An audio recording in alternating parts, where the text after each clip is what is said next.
Good afternoon. My name is Annetta Linwood, and today's assignment is to talk about aspirin and how it inhibits cyclooxygenase and also prostaglandins in regards to inflammation. So I'll run through the process first, and then I'll talk about how um, aspirin inhibits cyclooxygenase and then the process of prostaglandins. So um, we start off with fatty acids, which are, and excuse me if I mispronounce the name, arachidonic acids. Okay, so arachidonic acids are basically fatty acids in the cell membrane. So arachidonic acids are cut off of the cell membrane by phospholipase A2. Then you have, the fatty acid, I'm sorry for my drawing. So then you have the fatty acid, then it would be catalyzed by cyclooxygenase, which is COX-1, which would synthesize and form prostaglandins, which is only just the intermediate prostaglandin. Then, if say there's a issue or some type of injury where there's bleeding, then that will activate thromboxane, which is A2.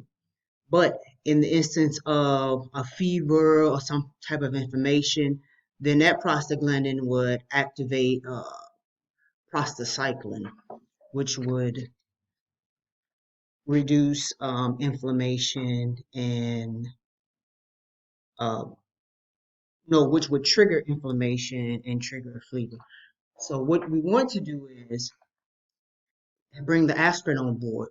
So you bring the aspirin on board because that is going to block the cyclooxygenase. So you have that fatty acid that will be uh, catalyzed by the cyclooxygenase, but to prevent that from being metabolized, you would have the aspirin that would block that whole production of prostaglandin, which would actually prevent the prostacyclin, which would reduce the fever, which would reduce inflammation, and if it was a thromboxane, it would prevent blood clotting and also having aspirin on board.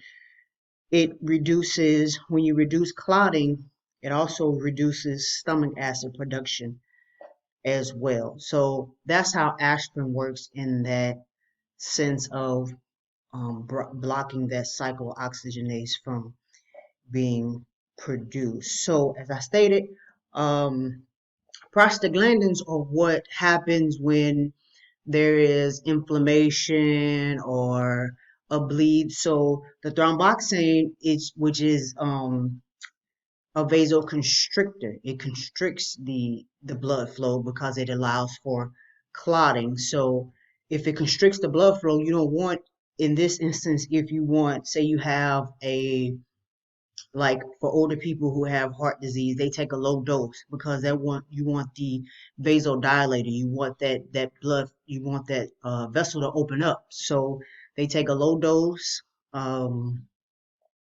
aspirin that would open up the blood vessels. So when the aspirin is taken, that prevents the thromboxane from being a vasoconstrictor. So you want that blood vessel to open up. Um, in regards to inflammation, when you take an aspirin, like I said, you block that cyclooxygenase, which prevents that prostaglandin from being produced,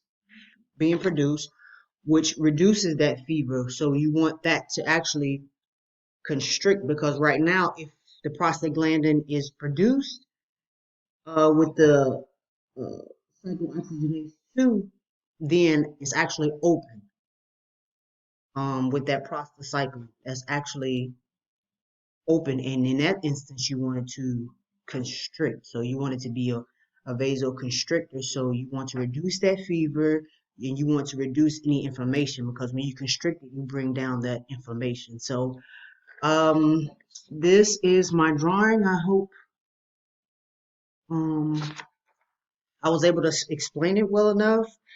Um, I thought it was definitely a good assignment. I enjoyed researching aspirin, and thank you for watching.